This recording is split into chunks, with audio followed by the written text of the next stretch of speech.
마태복음 43번째 시간이 되겠습니다. 여러분, 오늘 본문 시작을 보시면 예수님께서 거기서 떠나가실세라고 하는데요. 여기서 거기가 어디일까요? 지난 본문을 보면 예수님께서 야이로의 죽은 딸을 살리셨지요. 그 죽은 딸을 살리신 야이로의 집에서 나오실 때입니다. 그 집에서 나와서 다른 곳으로 아마 가버나움의 그 베드로의 집으로 이동하셨을 텐데요. 그 길에 두 맹인이 나타나서 예수님을 따라오면서 소리를 질렀습니다. 다윗의 자손이여 나를 불쌍히 여기소서. 예수님은 그들의 믿음을 보시고 고쳐주셨지요. 손을 내밀어서 그 야이로의 죽은 딸을 살릴 때도 그 시신의 손을 내밀어서 살리셨는데, 이 두 맹인을 고치실 때도 그 손으로 눈을 만져주셔서 시력이 다시 돌아와서 보게 되었습니다. 여러분, 사실 두 맹인을 고치신 사건은 새삼스럽거나 크게 놀랄 일이 아닐 수도 있겠습니다. 예수님께서 죽은 아이까지도 살리셨다면 맹인을 치료하는 일은 어려운 일이 아닐 것입니다.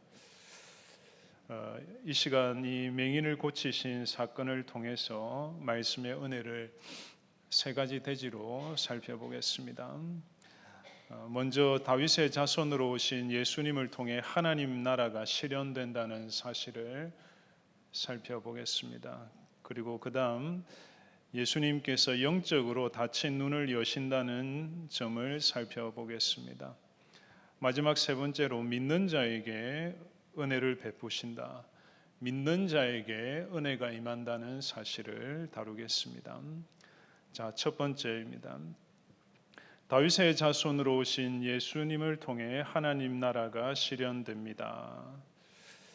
여러분, 오늘 본문에서 먼저 주목할 사실은 이 두 맹인이 예수님에 대해서 중요한 신앙 고백을 한다는 점입니다. 여러분, 만약 여러분에게 예수님이 누구신지 고백해 보라고 한다면 어떻게 대답하시겠습니까? 예수님은 하나님의 아들이십니다. 예수님은 나의 구원자시고 내 인생의 주인이십니다. 나와 함께 하시고 언제나 동행하시는 임마누엘이십니다. 다양하게 고백할 수 있겠지요. 근데 오늘 본문에서 두 맹인은 예수님에 대해서 조금 색다른 고백, 우리가 예상하지 못한 고백을 하고 있습니다. 27절을 보시면 두 맹인이 따라오며 소리질러 이르되 다윗의 자손이여 우리를 불쌍히 여기소서. 예수님을 가리켜 무엇이라고 불렀습니까? 다윗의 자손이라고 부르지요. 여러분, 다윗의 자손이라는 말이 무슨 뜻일까요? 단순히 예수님께서 다윗 집안의 후손으로 태어났다는 뜻은 아닙니다. 다윗의 혈통을 계승하는 왕족으로 높은 신분으로 또 태어났다는 뜻도 아닙니다. 여러분, 예수님이 다윗의 자손이라는 사실은 이 마태복음의 핵심 주제와도 연결이 되는데요. 여러분, 마태복음의 주제가 무엇인가요? 이 마태복음의 주제는 예수님께서 공적인 생애를 시작하실 때에 설교로 선포하셨지요. 회개하라, 천국이 가까이 왔느니라. 예수님을 통해서 이 타락한 세상에 온 만왕의 왕이신 하나님을 거부하고 배척하고 대적하는 이 세상에 하나님께서 주인 되시는, 하나님을 섬기는, 하나님의 뜻이 이루어지는 새 나라가 도래했다. 천국이 도래했다는 것입니다. 죄와 죽음이 왕노릇하는 이 세상에 예수 그리스도를 통해 죄와 죽음의 권세를 이기는 새 나라, 영원한 나라, 하나님의 나라가 실현되었다는 것이죠. 그래서 두 맹인이 예수님을 가리켜 다윗의 자손이라 부른 것은 예수님께서 이 땅에 바로 그 나라, 그 위대한 나라, 영원한 나라, 영생의 나라, 하나님 나라를 이루시는 메시아이십니다. 예수님만이 참된 왕이십니다. 라는 고백입니다. 여러분, 지금까지 돌이켜보면 마태복음에서 이 다윗의 자손이라는 표현이 딱 한 번 나왔습니다. 어디에서 나왔을까요? 1장 1절이지요. 아브라함과 다윗의 자손 예수 그리스도의 계보라. 마태복음은 예수님을 다윗의 자손 예수라고 소개하면서 시작했습니다. 마태복음 전체에 이 다윗의 자손이라는 주님의 호칭이 11번 정도 나올 정도로 그만큼 우리가 중요하게 여겨야 할 예수님의 정체성이 되겠습니다. 특히 다윗의 자손이라는 호칭은 당시 유대인들에게 아주 특별한 의미를 가지고 있었습니다. 여러분, 구약 성경을 보면 하나님께서 다윗 왕에게 언약을 말씀하시면서 중요한 계획을 알려주시죠. 사무엘하 7장 16절을 보시면 내 집과 내 나라가 내 앞에서 영원히 보존되고 내 왕위가 영원히 경고하리라. 여러분, 이 말씀을 가리켜 다윗 언약이라고 합니다. 한번 따라해 봅시다. 다윗 언약. 그럼 다윗 언약의 내용이 무엇인가요? 다윗의 후손을 통해서 다윗의 나라가 영원히 보존되고 다윗 왕조가 영원할 것이라는 것입니다.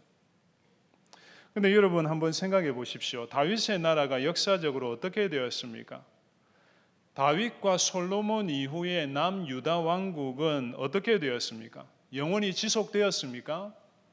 아니죠. 역사적으로 다윗 왕조는 하나님 나라를 구현하지 못하고 실패했죠. 586년 바벨론에 의해서 무너지고 멸망했습니다. 그렇다면 다윗을 통해 영원한 나라, 영원한 왕조를 세우신다는 하나님의 이 언약, 다윗 언약, 이 다윗 언약에 담긴 하나님의 계획은 무산되는 것입니까? 그렇지 않다는 것이죠. 예수님께서 다윗의 자손으로 오셔서 그 영원한 나라, 다윗에게 언약하셨던, 하나님이 계획하셨던 그 하나님 나라, 영원한 나라를 다시 회복하시고 실현하신다는 것입니다. 여러분, 그렇다면 예수님께서 오셔서 왕으로 통치하시는 그 나라, 예수님께서 세우시는 그 새 나라, 그 하나님 나라가 어디에 있습니까? 바로 여기에 있습니다. 다윗의 자손이신 예수 그리스도를 믿는 교회, 예수 그리스도를 믿는 우리가 바로 하나님의 나라입니다. 여러분, 이런 의미심장한 뜻이 담긴 표현이 바로 두 맹인이 고백한 다윗의 자손이라는 호칭이 되겠습니다. 여러분, 마태복음에서 다윗의 자손이라는 표현이 어디에 처음 등장했다고요? 마태복음 1장 1절입니다. 근데 그 이후로 지금까지 다윗의 자손이라는 주님의 정체성은 한 번도 고백된 적이 없어요. 근데 드디어 두 맹인에 의해서 처음으로 예수님을 부르는 호칭으로 사용되고 있습니다.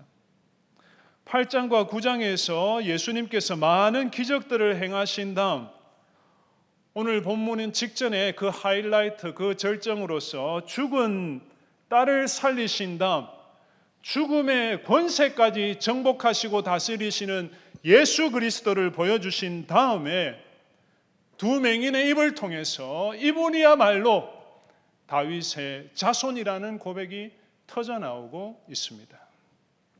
사랑하는 성도님들, 우리도 지금까지 마태복음 들었으니 두 맹인처럼 예수님에 대해서 올바른 신앙 고백을 할 수 있어야 하겠습니다.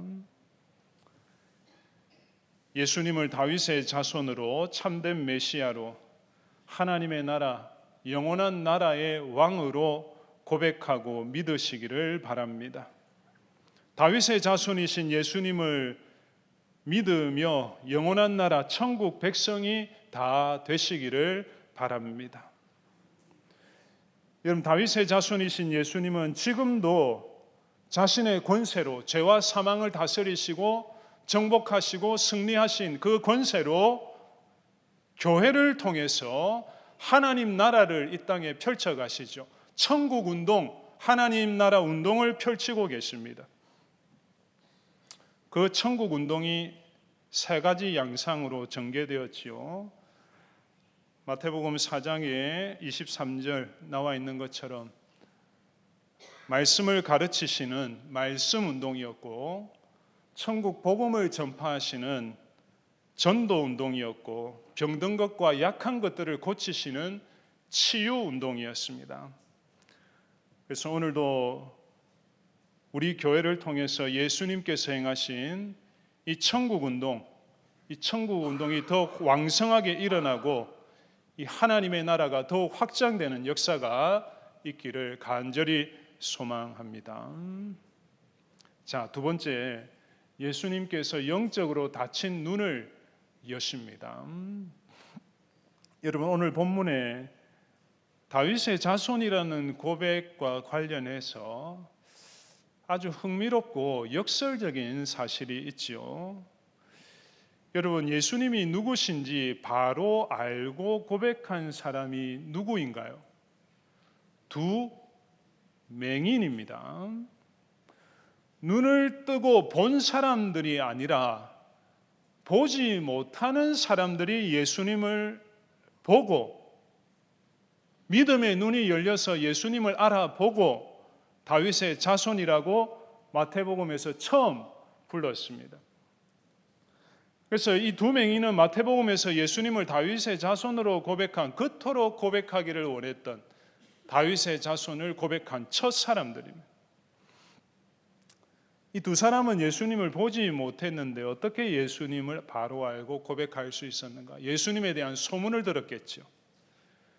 주님께서 행하실 일들을 전해 듣고는 그렇구나, 이분이야말로 다윗의 자손으로 오시는 그 메시아이구나 라는 믿음을 가지게 된 것입니다. 그런데 대부분의 당시의 유대인들은 눈을 뜨고 있었죠. 눈을 뜨고 예수님을 육신의 눈으로도 실제로 보았지만 예수님이 누구신지 알지 못했습니다. 예수님이 행하시는 기적도 목격했지만 예수님을 바로 알고 고백하지 못했습니다. 여러분, 당시에 대부분의 유대인들은 예수님을 어떻게 불렀나요? 나사렛 예수라고, 나사렛 시골뜨기 예수 정도로 알고 불렀습니다. 또는 다윗의 자손으로 오실 메시아라고 하면 로마의 압제로부터 해방시켜줄 정치적이고 군사적인 메시아로 오해하기도 했습니다.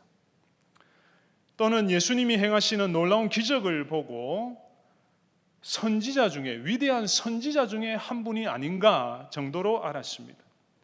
심지어 종교 지도자들은 예수님 메시아를 기다린다고 하면서 예수님을 대적하고 조롱하지 않았습니까? 무슨 말이냐면 한마디로 눈을 뜨고 있던 멀쩡한 사람들이 예수님을 아무도 알아보지 못했다는 것이죠. 그들은 영적으로 어둠에 갇혀있는, 암흑에 갇혀있는 맹인들이었습니다. 그런데 오히려 본문의 두 맹인들은 믿음의 눈이 밝아져서 예수님을 똑바로 보고 다윗의 자손으로 정확하게 고백하고 있습니다. 그들은 육신의 눈은 어두웠지만 영적으로는 온전한 눈으로 예수님을 알았던 것이죠. 사랑하는 성도님들, 우리가 이 육신의 눈, 시력이 밝고 또 건강한 것도 참 중요하지만 더 중요한 것은 영적인 눈이에요. 믿음의 눈입니다. 마음의 눈입니다. 세상에서 물질은 눈에 잘 보이고 세상 돌아가는 것도 잘 보이고 맛있는 음식도 눈으로 보고 재미있는 것도 눈에 잘 보이는데 예수님이 눈에 잘 보이지 않는다. 예수님이 믿어지지 않는다. 성경 말씀을 봐도 잘 깨달아지지 않는다. 말씀 속에서 은혜의 보화를 발견하지 못한다. 그렇다면 영적으로 시각 장애를 가지고 있는 것입니다. 마음의 눈이 어두워서 예수님을 보지 못하고 믿지 못하는 사람, 구원받지 못한 사람은 가장 안타까운 맹인이라고 하겠습니다. 그러므로 사랑하는 성도님들, 우리 영혼의 눈이 밝아지고 믿음의 눈이 더욱 열리기를 바랍니다. 여러분 생각해 보세요. 백내장 수술하신 분들 계시죠? 그 흐릿했던 시야가 깨끗해지고 밝아졌을 때 얼마나 편해지셨습니까? 시력을 잃었던 사람이 개안 수술을 해서 여러분 다시 보게 된다면 얼마나 행복하겠습니까? 하지만 그것과는 비교할 수 없이 기쁜 것이 영적인 눈이 밝아지는 거예요. 영혼의 눈을 뜨는 것입니다. 믿음의 눈이 열리는 것이죠. 여러분, 그렇다면 어떻게 영적으로 어두운 눈이, 믿음의 눈이 밝아질 수 있는가? 닫힌 눈이, 신앙의 눈이 열릴 수가 있는가? 여러분 30절을 보십시오. 30절을 보면 예수님께서 두 맹인의 눈을 만져주셨을 때 그 눈들이 밝아진지라. 여기 밝아졌다는 것은 원문에 수동태로 되어 있습니다. 그리고 열려졌다는 뜻입니다. opened라고 되어 있습니다. opened. 그러면 누가 열어주신 것입니까? 예수님께서 열어주신 것이죠. 사랑하는 성도님들, 우리는 지금 다 눈을 뜨고 있습니다. 지금 이 자리에 눈을 감고 보지 못하는 분은 한 분도 없습니다. 근데 영적인 눈은 어떻는가? 믿음의 눈, 마음의 눈은 어떻는가? 혹시 영적으로는 보지 못하고 깨닫지 못하는 자들은 아닌가? 세상에 속한 일들은 훤히 잘 보지만 영적인 일들, 주님의 일들, 복음을 위한 하나님 나라의 일들에 대해서는 보지 못하는 맹인이 아닌가?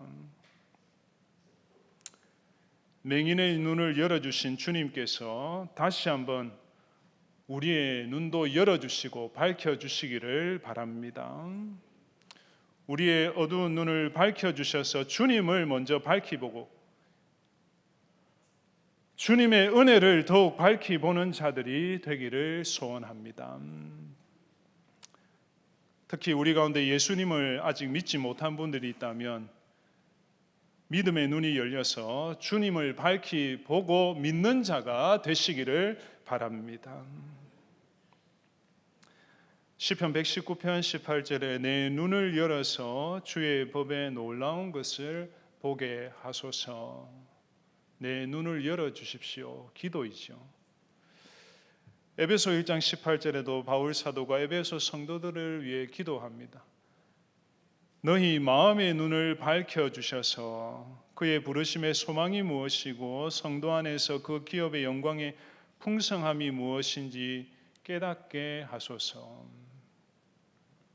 여러분, 말씀을 보는 눈, 말씀을 보고 듣고 깨닫는 눈, 하나님의 은혜를 발견하는 눈, 우리의 의지로 능력으로 열리지 않습니다.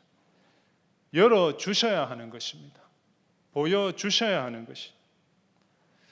그래서 믿음의 눈을 열어주시도록 어두운 눈을 밝혀주시도록 기도하셔서 그 눈이 더 밝아질 수 있는 우리 모두가 되기를 바랍니다.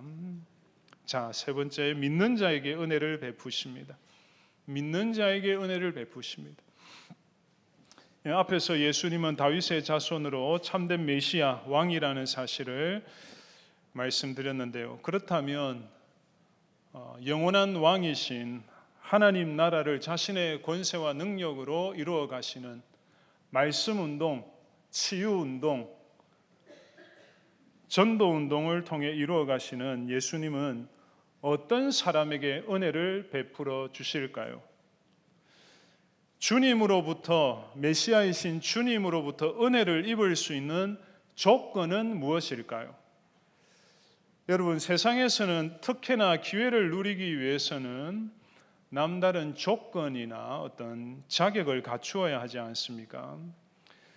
그러나 예수님께서 은혜를 베푸시는 조건은 다릅니다. 어떤 사람에게 은혜를 허락하시는가? 믿는 자에게 허락하십니다. 오늘 본문에서 두 맹인이 치료받는 데 있어서 강조하는 사실이 바로 믿음입니다. 믿음. 믿음으로 치유된다. 믿음으로 고침받는다. 믿음으로 변화된다. 그럼 두 맹인이 다윗의 자손이여 우리를 불쌍히 여겨달라고 했을 때 예수님께서 물으셨지요. 28절을 보시면 내가 능히 이 일을 할 줄 믿느냐? 대답하되 주여 그러하오이다. 예수님은 그들의 딱한 처지를 가볍게 여기시고 그냥 바로 고쳐주실 수도 있지 않겠습니까? 그런데 그렇게 하지 않으시고 물으셨어요. 내가 이 일을 할 줄을 고쳐줄 줄을 믿느냐? 물으셨고 두 맹인은 지체하지 않고 대답했죠. 주님 그렇습니다. 믿습니다. 주님은 하실 수 있습니다. 믿었습니다. 예수님은 이렇게 그들의 믿음을 확인하셨어요. 확인하신 다음에 고쳐주셨죠. 그런데 고쳐주실 때도 어떻게 고쳐주십니까? 너희 믿음대로 되라 선언하십니다. 예수님의 능력으로 고쳐주셨는데 내 능력으로 너희 눈이 밝아질 것이다. 내 능력으로 너희 눈에서 병이 떠나갈 것이다 말하지 않으시고 너희 믿음대로 되라 하시니까 즉시 보게 되었습니다. 여러분 여기에서 너희 믿음대로 되라는 이 표현을 원문을 보면 신약성경 원문을 보면 정확하게 이렇게 되어 있습니다.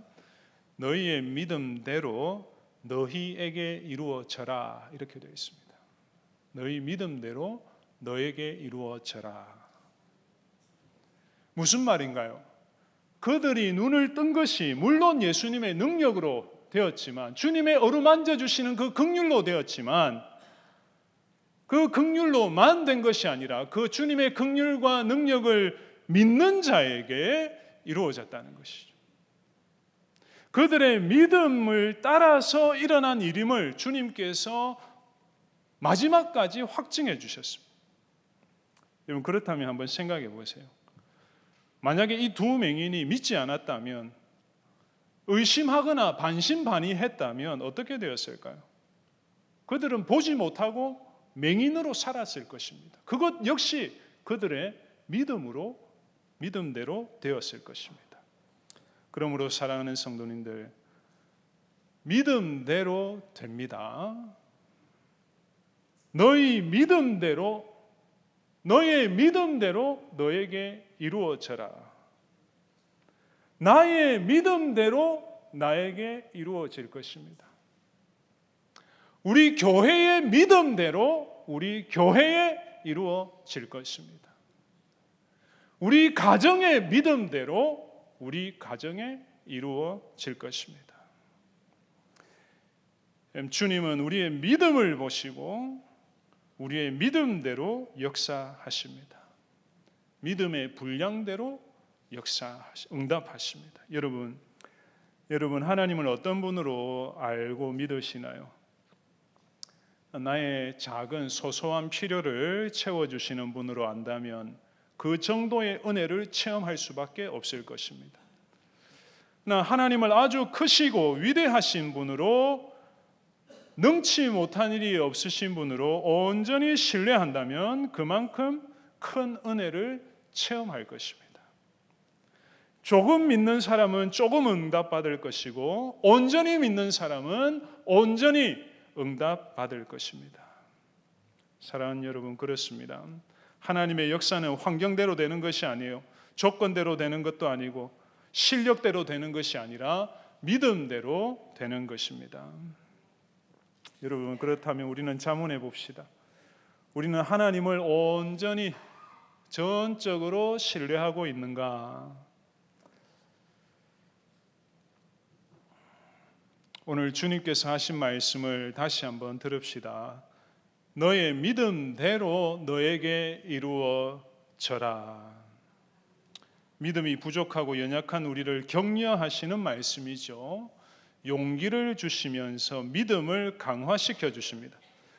주님의 이 음성을 들으시고 모두 믿는 자가 되시기를 바랍니다. 물론 상황이 좀 안 좋을 때도 있습니다. 내가 기대하는 것과 반대가 될 수도 있습니다. 그래도 믿는 자가 되시기를 바랍니다. 하나님을 믿으면 그 믿음을 보시고 믿음대로 역사하실 것입니다. 근데 여러분, 오늘 믿음에 대해서 본문에서 한 가지 더 살펴볼 부분이 있습니다. 그것은 믿음의 위기가 찾아올 수 있다는 것입니다. 이 믿음의 위기, 믿음의 시련으로 인해서 우리의 믿음이 도전받고 약해지고 흔들릴 수 있다는 것이죠. 어디에서 확인할 수 있습니까? 27절을 보면 예수님께서 야이로의 집에 나오셨죠. 나오셔서 그때 두 맹인이 눈에 보이지 않으니까 예수님이 나오셨다는 건 알겠는데 어디 계신지 모르니까 크게 소리를 질렀죠. 예수님 귀에 들리도록.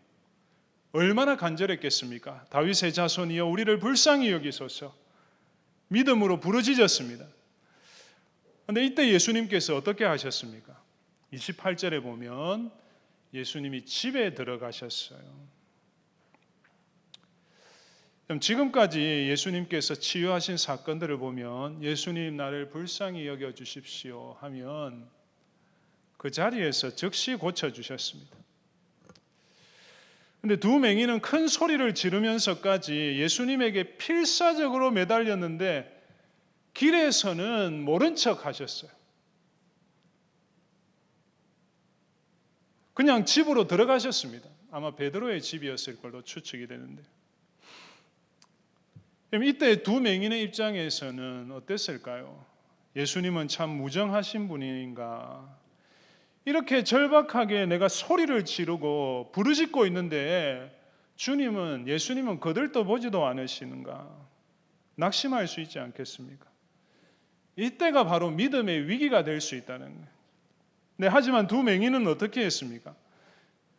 예수님 못 들은 척 하시는 것 같고 집에 그냥 들어가셨지만 포기하지 않았죠. 계속해서 주님을 따라서 집에 들어갔어요. 여러분, 예수님 맹인들이 눈이 보이지 않는데 예수님을 길에 계속 따라가는 게 쉬웠겠습니까?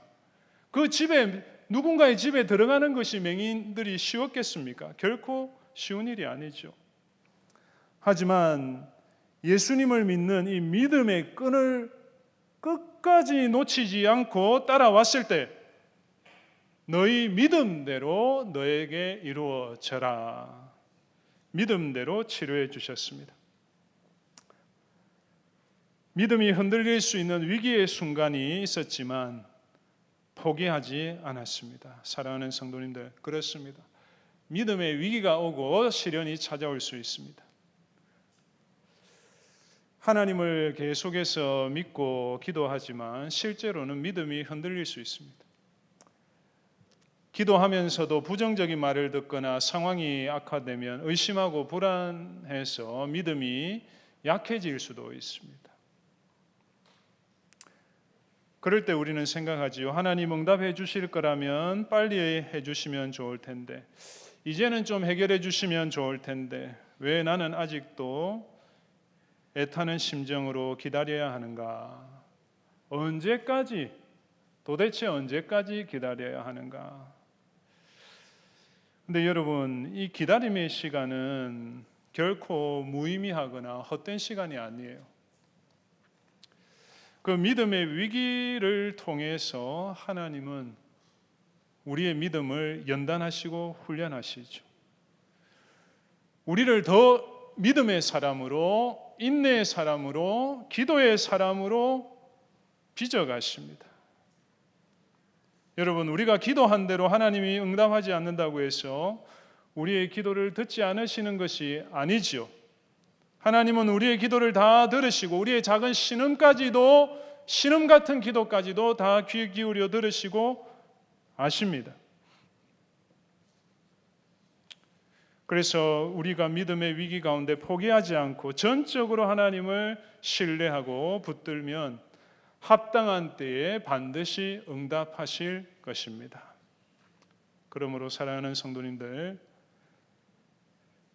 낙심하지 말고 믿으십시오. 두려워하지 말고 믿으십시오. 좌절하지 말고 의심하지 말고 믿으십시오. 인내하면서 끝까지 하나님을 믿으시길 바랍니다. 너의 믿음대로 너에게 이루어져라. 이 두 맹인처럼 믿음대로 이루어 주시는 이 은혜, 이 복을 누리는 성도님들 다 되시기를 바랍니다. 기도하겠습니다.